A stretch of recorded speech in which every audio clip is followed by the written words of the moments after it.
Olá, começa agora mais um episódio do Macro Review, o podcast de economia do C6 Bank. Nosso tema de hoje é o acordo entre o Mercosul, o bloco de comércio do qual o Brasil faz parte, e a União Europeia. O acordo foi assinado no último fim de semana, depois de mais de 20 anos de negociação. Muita gente achava, inclusive, que esse entendimento dificilmente aconteceria. O texto ainda precisa passar por algumas etapas, como a aprovação pelo Parlamento Europeu, mas a assinatura certamente já marca um avanço importante rumo à criação de uma das maiores áreas de livre comércio do mundo. Então, o que o acordo entre a União Europeia e o Mercosul estabelece na prática? E mais importante, quais são os impactos aqui para o Brasil? No episódio de hoje, a gente responde essas perguntas e conta também como aconteceu a mudança de alguns países da União Europeia que foram resistentes ao acordo por muitos anos e que agora acabaram apoiando a parceria com o Mercosul. A Cláudia Rodrigues vai explicar melhor essa história, além de dizer quais são os passos necessários até que, de fato, as condições do acordo comercial comecem a valer. No final do nosso programa, a gente fala ainda da inflação nos Estados Unidos, que terminou 2025 acima da meta. O Banco Central americano está olhando esses números com cuidado e é por isso que é bem possível que não haja um corte de juros por lá neste mês, mas a pressão da Casa Branca por juros mais baixos continua. A gente vai falar melhor disso daqui a pouco. Eu sou a Bianca Alvarenga. E eu sou a Júlia Nunes, e hoje é 19 de janeiro de 2026. Vamos lá?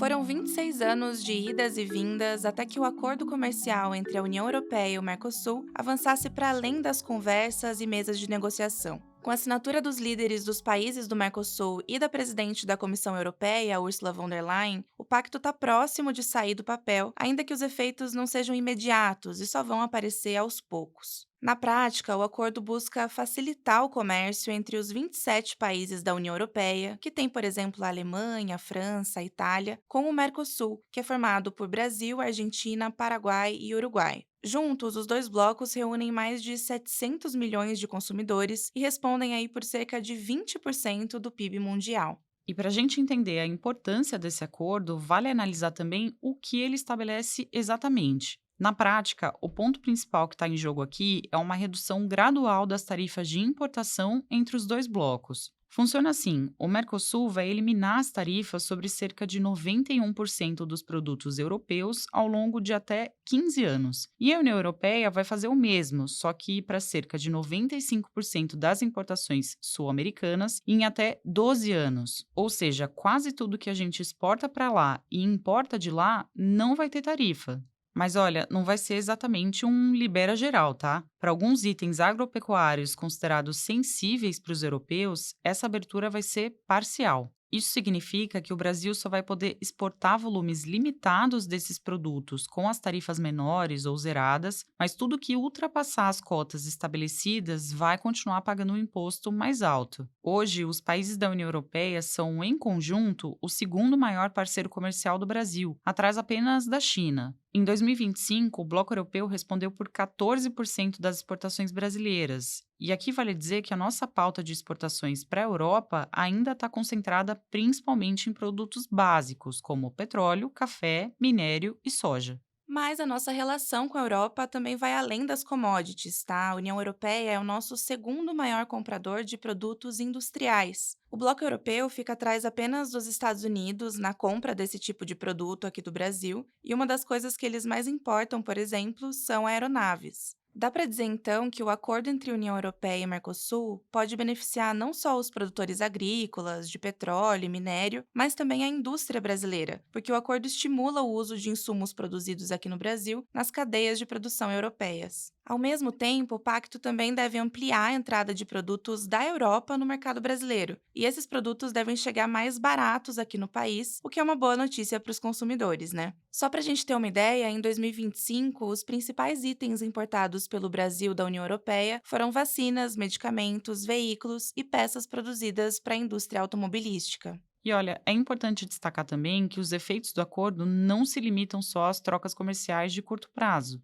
É que, quando o tratado define regras claras para o comércio entre os países e com prazos longos de transição, ele aumenta a previsibilidade no ambiente de negócios. E isso tende a incentivar investimentos, inclusive para que empresas europeias instalem unidades produtivas aqui no Brasil e não só exportem os seus produtos para cá. Além disso, o acesso mais simples a bens e serviços europeus, e aqui a gente está falando de vários tipos de serviços, né? Financeiros, digitais, logísticos. O acesso mais fácil a tudo isso pode aumentar a eficiência das empresas brasileiras que dependem desses insumos, principalmente em setores mais intensivos em tecnologia. Segundo um estudo do Instituto de Pesquisa Econômica Aplicada, o IPEA, o acordo com a União Europeia pode elevar o PIB do Brasil em cerca de 0,5% ao longo de 15 anos. Isso equivale a cerca de 60 bilhões de reais, um dinheiro que vai chegar por meio de mais comércio, investimento e estoque de capital. Em um país ainda pouco aberto ao comércio internacional, como é o Brasil, acordos desse tipo ganham um peso extra. Não custa lembrar que o Brasil tem um histórico de medidas para resguardar alguns setores, como a imposição de tarifas elevadas de importação. Essas medidas costumam estimular a produção local, mesmo quando faltam ferramentas ou conhecimento, e aí isso reduz a competitividade e, no fim, a produtividade do país. Nesse contexto, o acordo entre a União Europeia e o Mercosul representa um passo na direção certa, mas ele não é capaz de entregar resultados por si só. O que eu quero dizer é que, para de fato transformar essa parceria em crescimento e ganhos de eficiência, o Brasil precisa fazer a sua parte, que é melhorar o ambiente de negócios, reduzir entraves regulatórios, custos logísticos e a complexidade do sistema tributário. Tudo isso tem muita importância. A abertura ao comércio exterior e a simplificação dos impostos são medidas centrais para elevar a produtividade brasileira e, assim, permitir que o país cresça de forma mais saudável no longo prazo. No caso da União Europeia, os possíveis benefícios desse acordo também são amplos. A parceria pode ajudar a compensar perdas decorrentes da piora na relação comercial com os Estados Unidos e, ao mesmo tempo, reduzir a dependência da China, especialmente na compra de minerais, como magnésio e galho, que são minerais usados na indústria. Mas apesar desse lado positivo, a gente lembra que o acordo vem com ressalvas importantes. Afinal, por muitos anos, a assinatura parecia distante, quase improvável, por causa da resistência da França, a segunda maior economia do bloco europeu. Quem nos ajuda a entender por que esse acordo saiu do papel agora, depois de mais de 2 décadas de negociação, e quais desafios ainda existem, é a Cláudia Rodrigues, responsável pela cobertura internacional na equipe econômica do C6 Bank. Cláudia, o que fez a União Europeia olhar com mais interesse para o acordo com o Mercosul agora, nos últimos meses? Júlia, foram anos e anos de negociação e por muito tempo o acordo pareceu até impossível de acontecer. Mas, de forma surpreendente, no fim do ano passado, houve uma maior vontade política para aprovação do acordo, e ele de fato foi assinado. O que parece é que os europeus mudaram um pouco a posição depois que a relação comercial com os Estados Unidos ficou mais frágil. E aqui vale dizer que os americanos são os principais parceiros comerciais dos europeus. Um afastamento na relação entre os países aconteceu principalmente depois que os Estados Unidos aumentaram as tarifas para os produtos europeus. No último fim de semana, inclusive, o presidente Donald Trump disse que pode elevar ainda mais esse imposto de importação cobrado de alguns países da Europa que não apoiaram a ideia dos americanos assumirem o controle da Groenlândia. Não se sabe ainda se essa intenção vai se concretizar. Bom, o ponto é que as tarifas comerciais impostas pelo governo Trump no ano passado já deixaram as exportações da Europa mais caras, o que tende a diminuir a demanda dos americanos pelos produtos europeus. Nesse contexto, surgiu a necessidade da União Europeia diversificar mercados e buscar novos parceiros comerciais. Aqui, eles estão buscando destinos para os produtos que vão deixar de ser comprados pelos Estados Unidos, e o Mercosul aparece como uma alternativa relevante. Além disso, além de reduzir a dependência dos Estados Unidos, o acordo com o Mercosul também é interessante para a União Europeia porque os dois blocos se complementam de várias formas. O Mercosul é forte em commodities e minerais críticos, enquanto a Europa exporta principalmente bens industriais. Mesmo assim, algumas resistências ao acordo continuam existindo, né, Cláudia? Com certeza, a resistência nunca desapareceu. Inclusive, 5 países votaram contra a assinatura do acordo com o Mercosul: a França, Irlanda, Polônia, Áustria e Hungria, mas isso não foi suficiente para barrar a aprovação final. No geral, esses países que votaram contra têm setores que concorrem mais diretamente com os do Mercosul. A França, por exemplo, lidera a produção de carne bovina na União Europeia e tem medo de perder espaço para carne produzida no Brasil, Argentina e Uruguai. Nesse setor, nós somos muito competitivos. A carne do Brasil ou da Argentina é significativamente mais barata do que a carne europeia, por causa, por exemplo, de menores custos de produção. Para proteger alguns setores europeus no último ano, foram incluídas novas regras no acordo, chamadas de salvaguardas, justamente para tentar ampliar o apoio dos países mais resistentes. As salvaguardas permitem, por exemplo, que a União Europeia volte a cobrar um imposto maior sobre alguns produtos do Mercosul, caso ela avalie que algum setor está sendo prejudicado. Isso ajudou a conseguir o voto favorável da Itália, por exemplo, que foi essencial, mas não foi suficiente para convencer a França a apoiar o acordo. E Cláudia, essa resistência da França ou até de outros países, ela pode virar um obstáculo real para o acordo entrar em vigor? Quer dizer, de alguma forma, esse acordo com a União Europeia pode ainda não sair? Os próximos dias vão ser muito importantes para definir os rumos do acordo lá na Europa. Na quarta-feira, agora, dia 21, o Parlamento Europeu deve votar e decidir se o acordo com o Mercosul vai precisar ser avaliado pelo Tribunal de Justiça da União Europeia. Esse tribunal existe para garantir que a lei seja aplicada de forma igual em todos os países do bloco. Se ficar decidido que o acordo vai precisar passar por mais essa etapa, então é provável que demore mais para o texto seguir para aprovação do Parlamento Europeu. E é aí que os franceses podem ser um obstáculo político relevante. O maior risco é de a França dificultar, prolongar ainda mais o tempo de aprovação no Parlamento Europeu ou bloquear uma ratificação completa do acordo. Mas dificilmente eles vão ser capazes de barrar o acordo sozinhos. Isso porque o acordo tem duas partes. A primeira é somente relativa a comércio e investimentos. Então, quem decide nessa etapa, do lado dos países da União Europeia, é o bloco em conjunto. Para essa parte comercial entrar em vigor, a Europa precisa apenas da aprovação do Parlamento Europeu, e seria possível aprovar com maioria sem a França. Do lado do Mercosul, a aprovação é feita pelos congressos nacionais dos 4 membros do bloco. Inclusive, o vice-presidente, o Geraldo Alckmin, disse na semana passada que a expectativa é que o Congresso brasileiro vote a primeira parte do acordo até o fim do primeiro semestre desse ano. Já a segunda parte do acordo é mais ampla, inclui comércio, regras ambientais e cooperação política. Aí, nesse caso, além da aprovação do Parlamento Europeu, exige a ratificação dos parlamentos nacionais de cada país da União Europeia, um processo que pode levar muitos anos. Bom, o nosso assunto agora é a inflação nos Estados Unidos, que terminou 2025 acima do ideal. O índice de preços ao consumidor, o CPI, ele teve alta de 2,7% até dezembro. O núcleo do CPI, que é aquele cálculo que exclui itens mais voláteis como energia e alimentos, o núcleo ficou em 2,6% em 2025. E lembrando, o alvo da inflação a ser buscado pelo Federal Reserve, o Banco Central dos Estados Unidos, esse alvo é de 2%.